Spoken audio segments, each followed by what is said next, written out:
आज मैं आपको एक बिल्कुल सच्ची घटना के बारे में बताने जा रहा हूँ। यह घटना 2010 में दिल्ली के एक पॉश इलाके में घटी थी। अमित और उसकी पत्नी स्नेहा ने शादी के बाद एक नया फ्लैट किराए पर लिया। फ्लैट देखने में शानदार था, लेकिन किराया उम्मीद से कम था। मकान मालिक ने बताया कि कुछ लोग वहां ज्यादा दिन नहीं टिके, लेकिन उसने कोई ठोस कारण नहीं बताया। अमित और स्नेहा ने इसे ज्यादा तवज्जो नहीं दी और खुशी खुशी नए घर में शिफ्ट हो गए।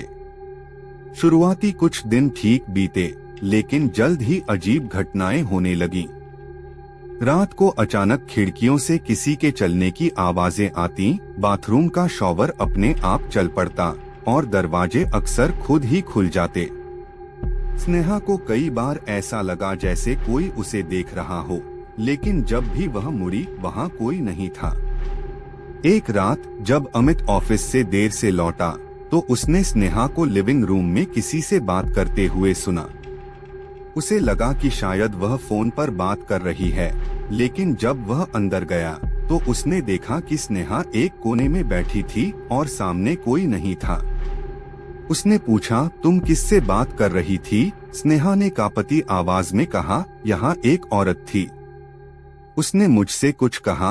अमित ने उसे दिलासा दिया कि यह सिर्फ उसका भ्रम था। लेकिन अगली रात जो हुआ, उसने दोनों की जिंदगी बदल दी। आधी रात को अमित की आंख अचानक खुली। कमरे में बहुत ठंडक थी, जबकि एसी बंद था।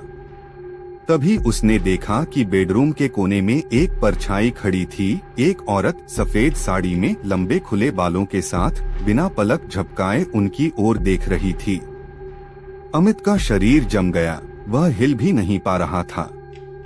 अचानक वह परछाई तेजी से उनकी ओर बढ़ी और कमरे की सारी लाइटें झपकने लगीं।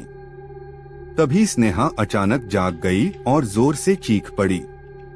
उसी समय वह परछाई गायब हो गई। अगले दिन अमित ने मकान मालिक से सच्चाई पूछी। वह पहले टालने लगा, लेकिन जब अमित ने जोर दिया तो उसने बताया कि कुछ साल पहले इसी फ्लैट में एक महिला ने आत्महत्या कर ली थी। उसके पति ने उसे धोखा दिया था, जिससे आहत होकर उसने खुद को पंखे से लटका लिया था। उसके बाद से ही इस फ्लैट में रहने वाले लोगों को अजीब अनुभव होते थे। अमित और स्नेहा ने उसी दिन वह फ्लैट छोड़ दिया। आज भी उस फ्लैट में कोई ज्यादा दिन टिक नहीं पाता। आसपास के लोग कहते हैं कि रात के समय वहां से किसी के रोने की आवाजें आती हैं और कभी कभी खिड़की में एक औरत खड़ी नजर आती है, जो शायद अब भी किसी का इंतजार कर रही है।